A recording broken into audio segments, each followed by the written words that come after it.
Sejam bem-vindos a mais um episódio do Eu é Mais Bolas.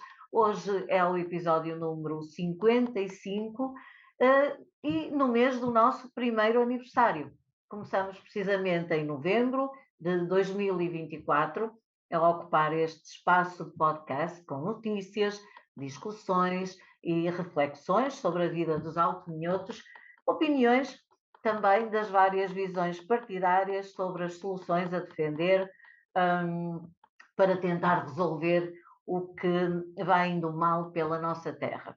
Também se fala, claro, do que vai indo bem, como, por exemplo, o gosto que temos em poder contar com a participação de gente jovem do nosso distrito, como vou lembrar, começamos com a Adriana Temporão do Bloco de Esquerda e o Miguel Sá do PSD, continuamos com a Marta von Frieden da Iniciativa Liberal, o José Pita do CDS, o José Ribeiro do PCP, a Cláudia Moreira do PS, o Hugo Joel da Iniciativa Liberal, o Zeca Machado do PS e o João Puig do LIVRE. Hoje, aliás, até para continuar com estes propósitos que estes jovens têm de preocupação com o futuro da sua terra, das suas gentes, gente nova empenhada em contribuir também para o desenvolvimento do Alto Minho, através das suas opiniões e não só, também não só do seu saber, como também daquilo que podem oferecer através do seu trabalho à nossa região. Tudo isto hoje é para celebrar, estamos a celebrar o José Ribeiro, que foi o ideólogo deste podcast, e eu também, que entretanto aceitei fazê-lo com ele. Celebramos, portanto, um ano de Eu é Mais Bolas e hoje, para continuar este diálogo, vamos conversar com o João Puig e com o Hugo Joel. Bem-vindos, João e Hugo. Passamos então, desde já, ao primeiro tema do Bolas desta semana e começo contigo, Hugo, que lembras as últimas autárquicas e queres comentar as coligações e os arranjos que estas eleições, ou a que estas eleições deram abertura. Começas com qual, Hugo? Muito bem, nós tivemos, desde já, parabéns ao Eu Mais Bolas. Parabéns a todos nós. Exatamente, o projeto é muito interessante e enquanto eu puder e estiverem interessados, eu terei todo o gosto em participar no projeto. E, portanto, parabéns por mais um ano de projeto. Obrigada. Quanto ao tema de hoje, ora bem, o que eu trouxe aqui foi realmente as coligações pós-eleitorais nas autárquicas. E nós sabíamos todos, já antes das autárquicas, que seria um momento pós-eleitoral bastante interessante, porque era expectável que algumas câmaras não tivessem estabilidade política advinda diretamente da expressão popular, ou seja, que a população não desse maiorias absolutas a todas as câmaras municipais. Aqui no Alto Minho tivemos quase todas as câmaras municipais com maiorias absolutas, e, portanto, essa questão não se levantou ao nível dos executivos, levantou-se sim ao nível das freguesias. Houve aqui umas situações muito interessantes em Viana do Castelo que eu gostava muito de explorar. Mas antes de ir para as questões em Viana, acho que é interessante vermos aquilo que está a acontecer no país. Seria também aquilo que era expectável que tivesse acontecido em Viana, não tivesse havido uma maioria absoluta do Partido Socialista aqui em Viana. E uma das coisas que aconteceu, por exemplo, logo a seguir às eleições, portanto foi logo uma semana após, foi que, por exemplo, um vereador do Chega de Mirandela abandonou o partido para se coligar ou se juntar a um executivo socialista e assim permitir uma governação no executivo de Mirandela. E este quadro, que é o abandono de membros do partido Chega, é bastante interessante. Era até aquilo que eu estava à espera que acontecesse por quase todo o país. Até porque das últimas eleições de 21, eu fui ver um bocadinho o que aconteceu, e durante esses 4 anos, 11 dos 19 vereadores do Chega abandonaram o partido. E esmagadora maioria deles para se integrarem em executivos municipais sem o aval do partido. E, portanto, era aquilo que se estava à espera. E, portanto, eu acredito que ainda venha a acontecer mais vezes este tipo de situações, ou seja, de vereadores do Chega abandonarem o partido, o que demonstra também aquilo que é o crédito que eles dão ao próprio partido, ou seja, o nível de envolvimento com as ideias do partido. Mas Já houve agora, também se um me caso. permites, Hugo, Sim, sim, força, se me força, claro, permites a interrupção, claro. facilita ao Chega o dizer que tem eleitos locais, quando é mentira, porque de facto não tem, teve. Entretanto, essas pessoas deixaram o partido e já não representam esse Exatamente, partido. Mas exatamente. houve essa batota nas últimas eleições. Exatamente, mas também de facto é verdade, é o que estás a dizer, ou seja, o partido cavalga muitas vezes esse tipo de mandatos que depois foi acabando por perder, mas também é verdade que revela um bocadinho daquilo que são os eleitos do Chega, ou seja, 11 em 19 dos eleitos do Chega em 2021 acabaram por abandonar o partido por desavenças pessoais ou por interesse pessoal mesmo, ou seja, foram para integrar executivos de outras cores políticas e, portanto, demonstra bem aquilo que é o envolvimento dessas pessoas com as ideias do partido, ou seja, ou se convenceram subitamente após serem eleitas que o partido estava errado, ou então nunca tiveram propriamente interessadas em representar o partido. E esse ponto é interessante. Há também um ponto interessante aqui que eu não queria deixar de falar, porque certamente que o João vai aproveitar e vai falar nele, e portanto mais vale termos nós, que é um caso de Sintra, por exemplo. O caso de Sintra é interessante porque o PSD aparentemente deixou cair a linha vermelha. E esse ponto é extremamente relevante para a iniciativa liberal, porque um dos critérios que nós tínhamos para qualquer coligação pré-eleitoral era que o Chega não se iria envolver nessa coligação. Pronto, foi sempre um dos critérios que nós tínhamos a nível nacional e em todas as coligações, sem exceção, nunca aceitámos que o Chega estivesse envolvido em qualquer participação política onde a iniciativa liberal estivesse presente.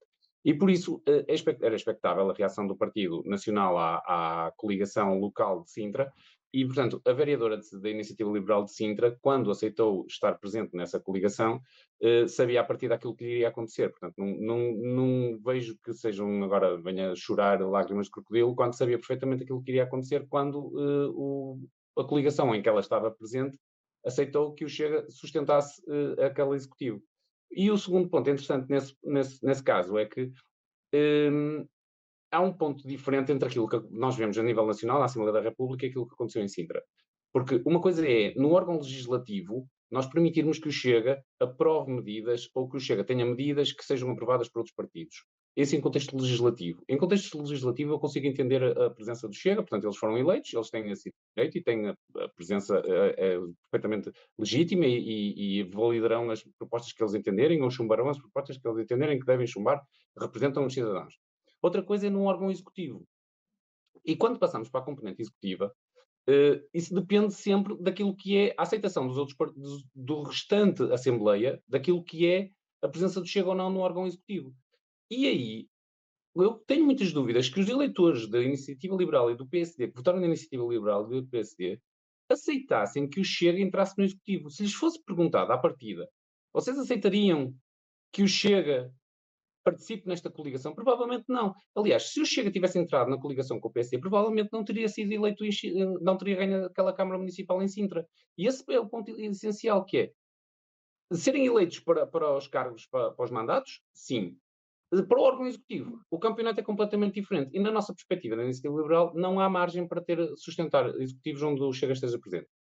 Regressando a Viana do Castelo, o caso que se passa em Viana é muito interessante porque houve um caso que é, portanto, toda a gente sabe, daqui da Junta de Freguesia de Santa Maria Maior, onde eu estou neste momento, e, e, aqui o CDU ganhou, e, portanto, por inerência, a presidência da Junta ficou entregue à CDU, e aparentemente aquilo que seria a coligação natural seria com o Partido Socialista, mas o Partido Socialista não se mostrou de todo disponível para suportar uma coligação com a CDU.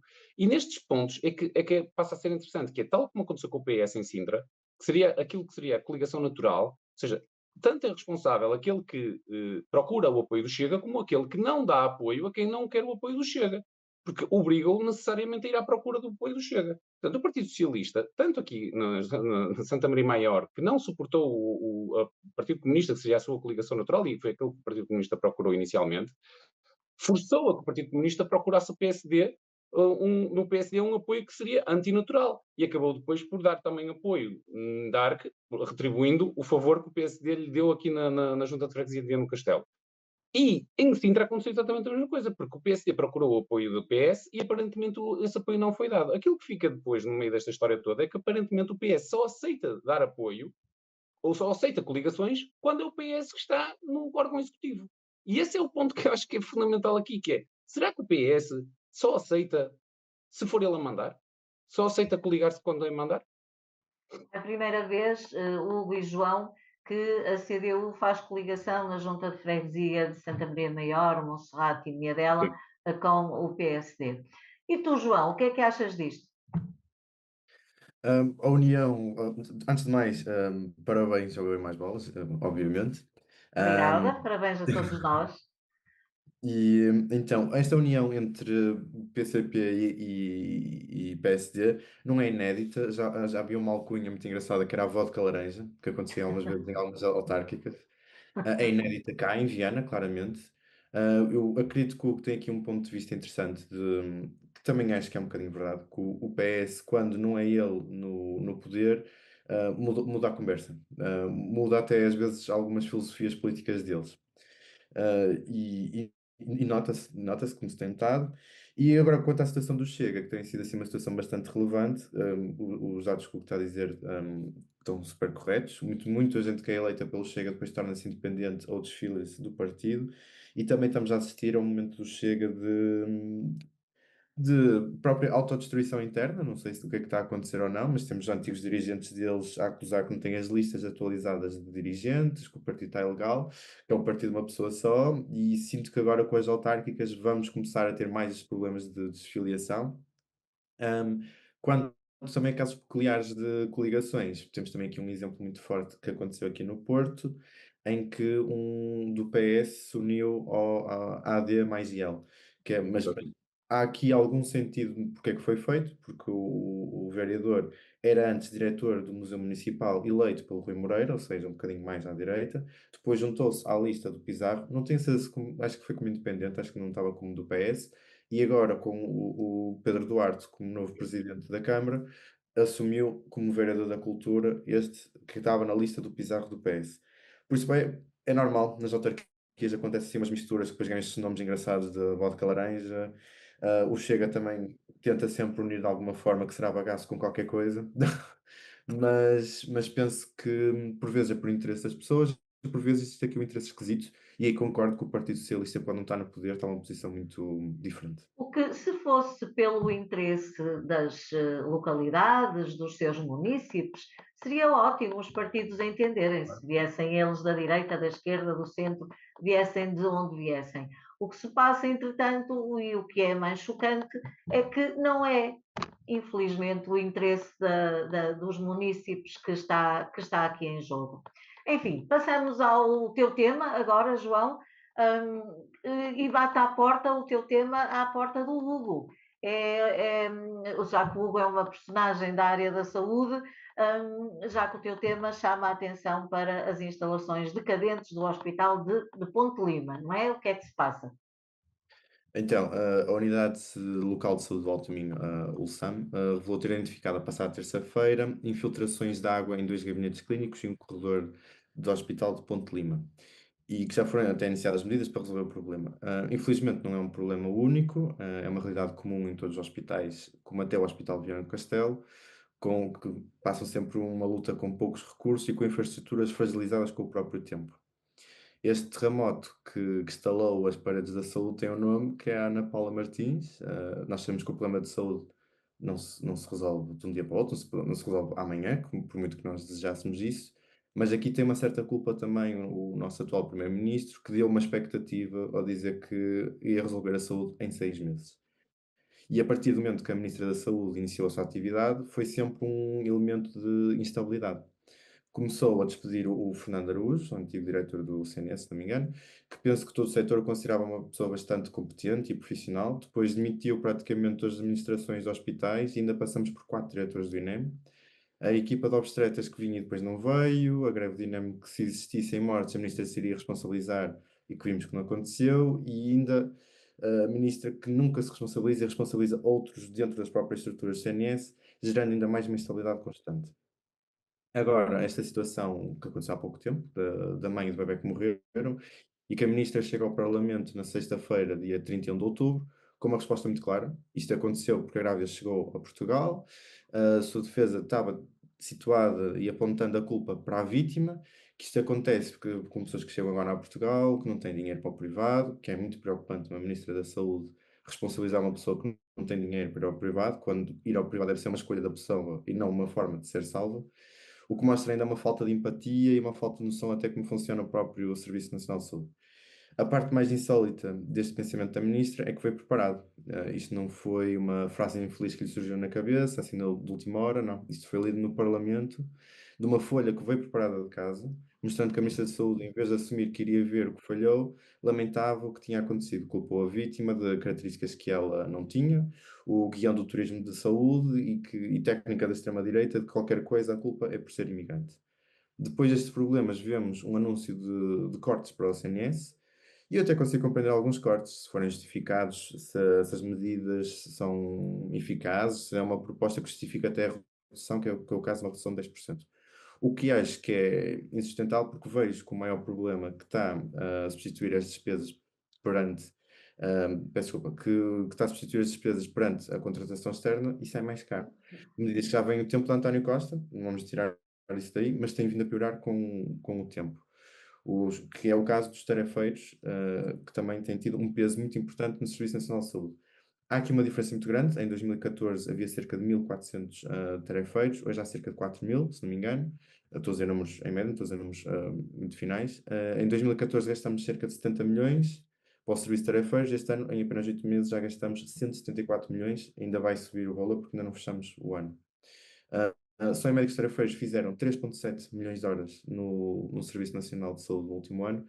Por isso, um caso que pode vir a acontecer como uma greve ou alguma é bastante preocupante porque não temos o serviço cumprido e é extremamente preocupante o serviço que eles ocupam. É insustentável também termos tarefeiros que ganham mais fazendo menos horas. Isto porquê? Porque cria um sistema injusto. Podemos ter um médico especialista a ganhar menos do que um médico indiferenciado, que é um médico sem especialidade, a ganhar mais à tarefa. E isto é um convite para os médicos serem do CNS. E para resolver isto é preciso investir e criar mais equipa interna, para termos uma estrutura que não precise de tanta contratação externa, porque no final sai mais cara a contratação externa. Ainda neste Orçamento de Estado, o Governo prevê um aumento de 40% de encargos com as parcerias público-privadas, ou seja, sobem 325 para 325 milhões de euros ao ano não, no Orçamento de Estado, e ao mesmo tempo corta 208 milhões de euros em medicamentos e 29 milhões na despesa com tarefeiros. Uma tentativa de destruição clara do CNS e uma iniciação à sua privatização, o que é completamente fora do objetivo inicial do CNS, de uma saúde de acesso a todos, de um dia chegar a ser gratuita e com ótimos serviços. Sabemos que é algo difícil, que não é uma coisa que fácil de ser cumprida, mas não é por aí que devemos desistir. Devemos lutar para ter um melhor Sistema Nacional de Saúde e garantir que a saúde é para todos e não só de alguns, como garantir que os hospitais têm qualidade sem que chova lá dentro e com garantias que atendem às necessidades do país. Muito bem. Hugo, já sei que tu vais dizer que não chove só no Hospital de Ponte Lima, não é? E também vais querer falar dos tarefeiros, mas vamos lá a seguir. Então, o Sim. que é que achas deste assunto? Ora bem, eu acho que o João tem, grosso modo, tem razão em vários pontos que aponta. Há de facto, o SNS tem graves problemas e não se resolvem em 6 meses, como o governo queria fazer passar a ideia. Há de facto casos graves de péssimas instalações do SNS, que são transversais a quase todo o país. Há muitos hospitais com condições deploráveis. Não só aqui no Alto Minho, aliás, nem é das piores zonas do país. Mas isto demonstra claramente aquilo que é a incapacidade do SNS e a má gestão, mas que muitas vezes nem é de culpa dos próprios gestores, é do próprio sistema que está mal construído.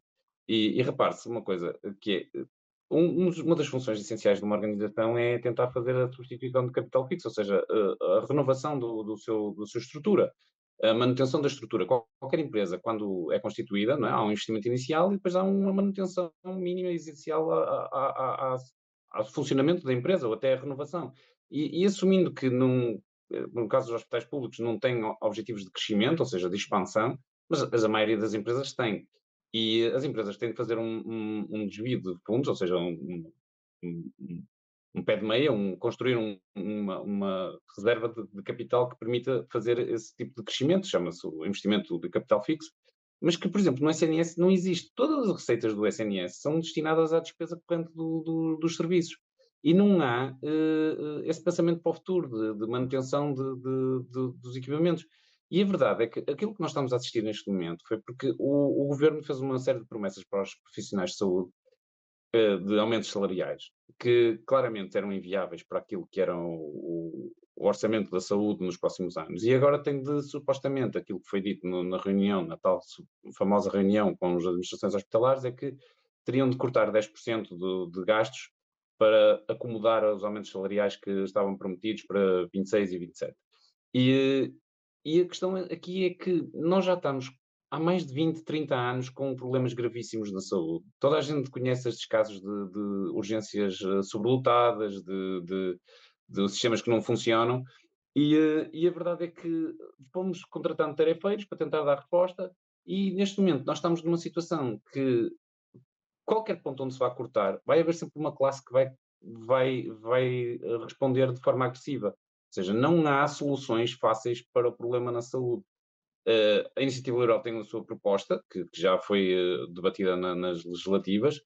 Só para dar uma ideia, a maioria da Europa não tem um sistema como o nosso. E o problema do nosso sistema é que, em termos daquilo que é dado aos gestores para fazerem a gestão do SNS, dos hospitais, é muito difícil porque é sempre um cargo político. Tudo envolve política, tudo envolve exposição mediática. Os gestores não conseguem fazer qualquer reforma interna sem que venha parar rapidamente aos jornais.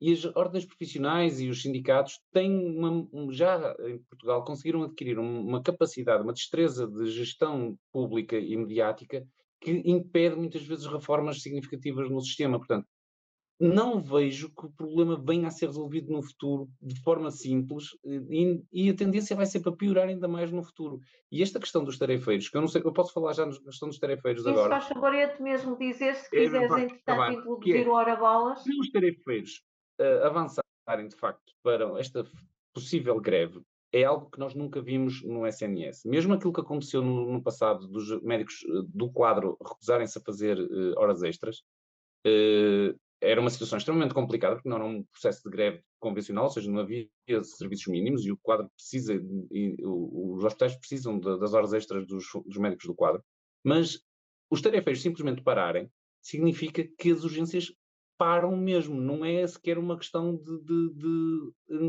serviços mínimos, não há serviços mínimos. Se eles não aparecerem nos hospitais, aqui no Alto Minho nem tanto, como eu disse, no Alto Minho não está assim tão mal como isso, mas lá para baixo há urgências que funcionam completamente de tarefeiros.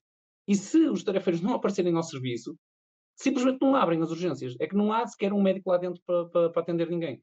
E a situação é realmente grave, e eu acho que o governo percebeu isso e voltou atrás e tentou ponderar e debater. A questão aqui dos tarefeiros é que nem sequer há um sindicato com quem eles consigam interagir e apresentar uma proposta e negociar. E, portanto, a situação é mesmo muito, muito grave, e a tendência não é para melhorar, a tendência é para piorar. Ou Portugal se mentaliza que tem de mudar realmente o sistema e torná-lo mais próximo daquilo que é o padrão europeu, em termos de eficiência, em termos daquilo que é gestão pública, ou então, no sistema que nós temos neste momento, totalmente obsoleto, nós não vamos ter uma saúde de qualidade no futuro. A saúde é hoje realmente o tema forte deste Eu é Mais Bolas e depois dos tarefeiros. E se me permites, o teu Hora Bolas está feito, não é? Falamos já nos tarefeiros, pode ser? Não, eu tinha falado que queria falar também das exportações no distrito. Muito Mas bem, pronto, ok. Vamos podemos ver ficar assim. então depois o tempo. Ok, ok. Sim, está bem. Entretanto, com a saúde, o João fala-nos também, diz-nos que este país não é para velhos, onde é que eu já ouvi isto, e até porque a assistência está muito mal, não é, João? Diz lá a tua justiça. É de facto um país com muita tendência a envelhecer, numa realidade presente até no nosso distrito, muito intensamente, em que vemos a população mais velha pronto, sem condições dignas de vida. É um tema que já falámos indiretamente tanto a outra vez que eu aqui estive com a Marta, em que falamos sobre pobreza e que falamos que 2 em 3 pensionistas estão abaixo do limiar da pobreza, ou seja, cerca de 1,3 milhões de pensionistas recebem menos de 591 euros por mês, número definido pela INEM como limiar da pobreza. A Marta identificou e bem que em Arcos de Valdevez e Ponta Barca há uma grande parte dos pensionistas que vive apenas com 350 euros mês. Vemos agora também na saúde, um assunto que já fomos falando, que, que enfrenta uma crise e que devia ser também uma das nossas principais preocupações, sempre por uma razão, porque no futuro irá enfrentar um aumento de pressão ainda maior sobre o sistema todo de saúde. Porquê? Porque nós estamos, é uma população que está a envelhecer, em princípio vamos viver mais tempo e a medicina está mais envolvida, portanto o CNS eventualmente será mais caro e o seu investimento deverá ser pensado completamente.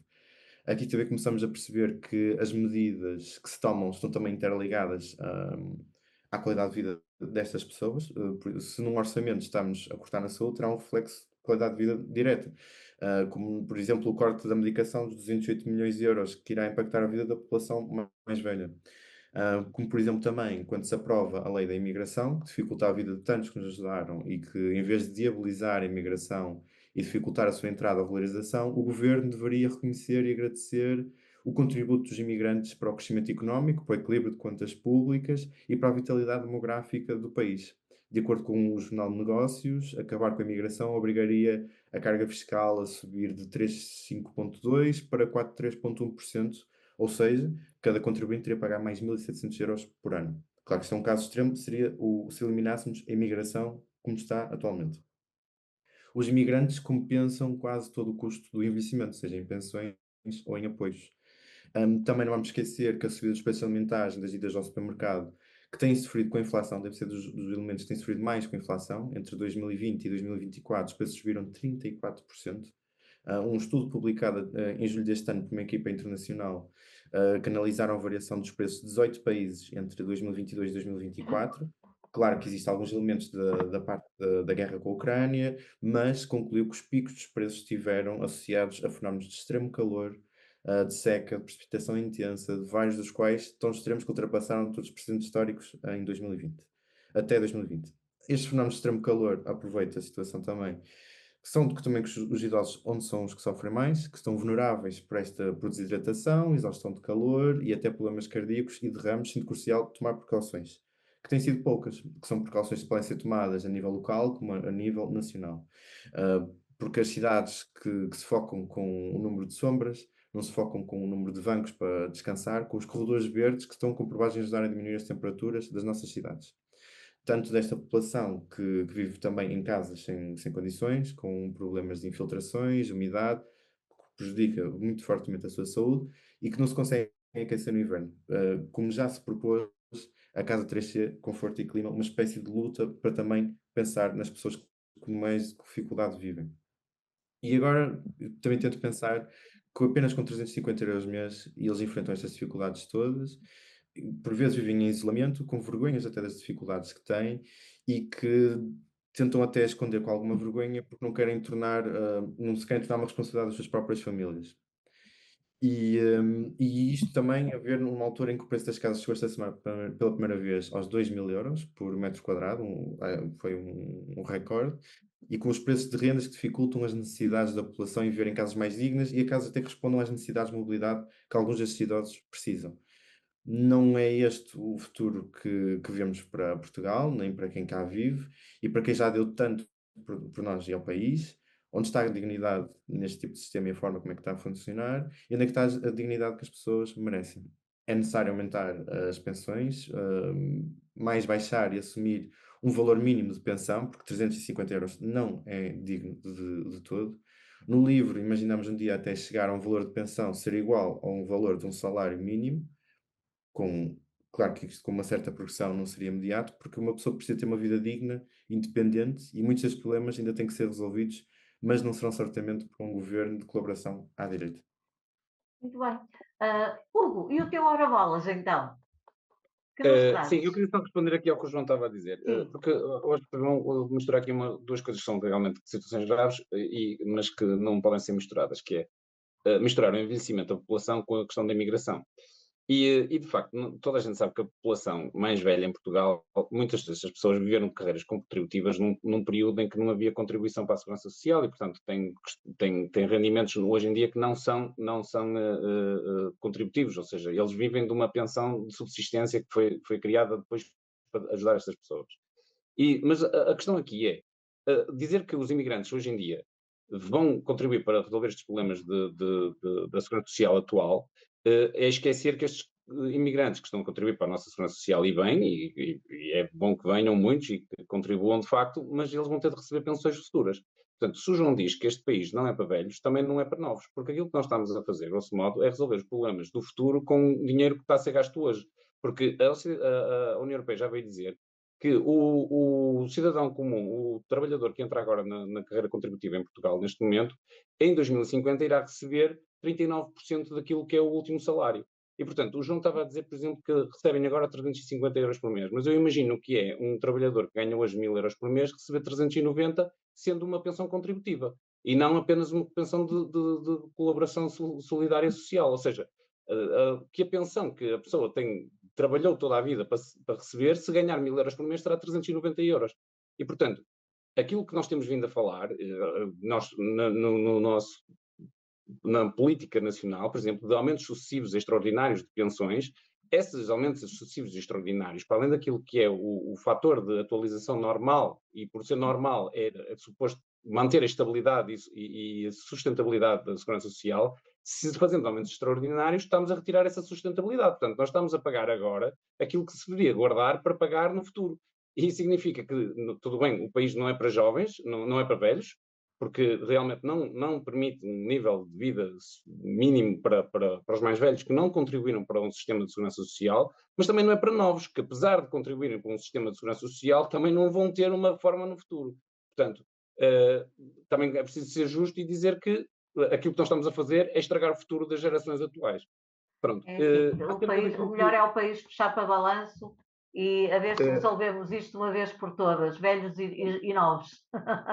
Vamos lá então ao teu... Acho que aquilo que é importante é olhar para os outros países e ver como é que eles fizeram, não é? Claro. E ver como é que os outros países funcionaram. Agora, vivermos diariamente na espuma da política a legislar em cima de discussões que duram 2 ou 3 dias, o mais provável é nós estarmos sistematicamente a cometer erros.